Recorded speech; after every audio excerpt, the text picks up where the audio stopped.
Welcome back to Cooking Gluten and Dairy Free with Dave D.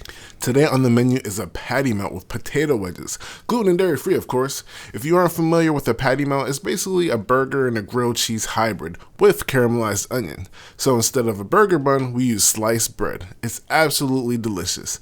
And as a little bonus, we're showing you how to make some delicious Cajun potato wedges that are crispy on the outside and nice and soft on the inside. 2 recipes in one. If you're interested in one more than the other, go ahead and use the timestamps to skip to the part of the video you want to see. Alright, that was a lot of talk. Hit the thumbs up, hit subscribe, and let's get down to business. So starting with our potato wedges, go ahead and grab a big pot and add enough water so you're about 3 or 4 inches from the top of the pot. Bring it to a boil using high heat. While it's coming to a boil, we can turn to our potatoes. I'm using about 5 or 6 russet potatoes. That's about 1 potato per person. We are going to cut these into wedges. But first, ask your little helper to clean the outside of the potatoes using a food brush or their hands. Potatoes are pretty dirty, so beat that wrong. Next, start by cutting the potato in half. And then cut that half into half. Now, turn your knife diagonally and cut that into another half. These will be our wedges. I'll go through that one more time. Keep doing this for the remaining of the potatoes, placing them into a large bowl. Once you're done, we're going to rinse them with water until the water runs clear. Now that our water has come to a rapid boil, we want to add a generous amount of salt. Now we want to carefully add the potatoes to the boiling water. Once the potatoes are in, set a timer for 6 minutes. We're not fully cooking here, just parboiling. This will help with the fry later. They should be soft enough to bend a little, but not break. Once the potatoes are ready, cut the heat, drain the water, leaving the potatoes behind. Now we want to dry out the potatoes as much as possible. So grab a few layers of paper towel and lay them out. Now spread the wedges on an even layer on the paper towel. Now come through with some additional paper towel and dry them out as much as possible. When the potatoes are completely dry, throw them in a Ziploc bag. Now we're going to add some gluten-free flour. Next, add some baking soda. Seal the bag, leaving some air in it. Now, give it a shake until the wedges are fully coated. While we have a minute, please remember to subscribe to the channel for more delicious recipes. We have nearly 40 gluten and dairy-free recipes on the channel, and we're adding a lot more this year. So, hit the thumbs up, and please remember the exact ingredients and measurements are down in the description below. When you're done, the wedges should look like this. Now, we're going to throw this in the freezer for about 2 hours. This will allow the flour and the baking soda to set and allow for that crispy exterior and soft interior that we're looking for. After 2 hours, bring some canola oil or the high smoke point oil of your choice to 350. If you're using a deep fryer, set the temperature. If you're using a pot or a skillet, heat it on medium, low, or medium and use a food thermometer to check the temperature until it gets to 350. Add your wedges to the oil or to the basket. Now, let them fry for about 6 to 7 minutes or when they get golden brown and start floating.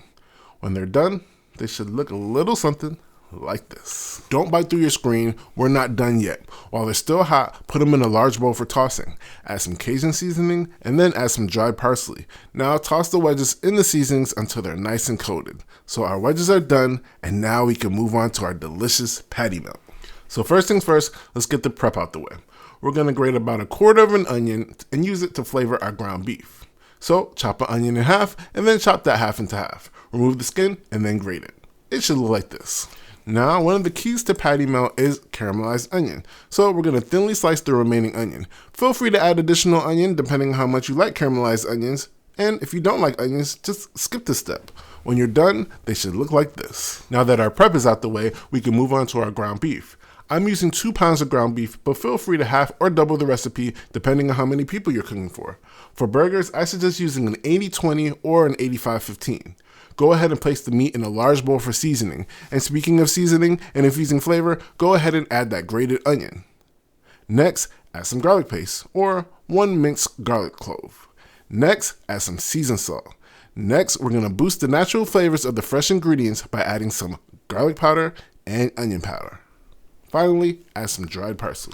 Now we're going to get in there with our hands and gently mix the seasonings into the meat while breaking it up. We don't want to make things too compact. So follow what I'm doing here.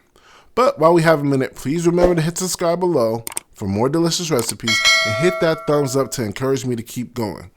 There are also Amazon links to some of the tools and ingredients that we use in the video below in the description box. Now we want to split the meat into roughly 8 even sections for 8 quarter-pound burgers. You can get really particular about this if you want and use a food scale, but I'm just eyeballing it here. Split the meat in half and then split each half into 4.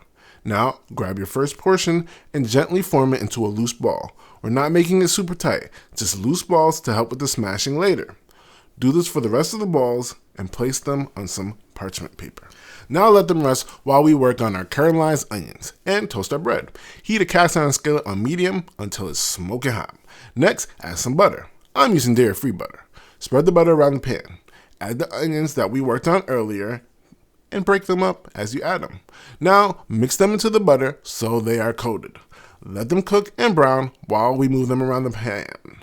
Now, add some paprika for some color and mix it in. Now, just let them keep cooking, stirring occasionally until they're soft and caramelized to your liking. Remove them from the skillet. Now for our sliced bread, add some dairy-free butter to the skillet and spread the butter around. Now, grab your sliced bread. I'm using gluten-free multigrain bread, linked below, but feel free to use whatever bread you want.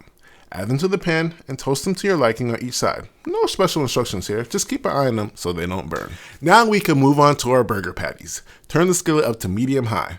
Add some high smoke point oil. I'm using 100% avocado oil spray. Now, I like my burgers to have adequate spacing, so I'm going to do this a burger at a time since they cook relatively quick, but feel free to do 2 at a time. Add a patty that we formed earlier to the pan. Now add some parchment paper to the top and smash the patty until it's nice and flat. I have a special tool for this, linked below, but feel free to use a spatula, but the parchment paper is key so it doesn't stick to whatever you're using to do the smash. So again, make sure it's nice and flat. There's no such thing as over smashing here, so be thorough. And don't worry, the patty will shrink as it cooks. Now let that cook for about 2 minutes. You can tell it's ready to flip when the burger releases from the pan and you can see some moisture pooling on the top. Also, it'll start to brown around the edges. Flip it to the other side. Now add the cheese of your choice.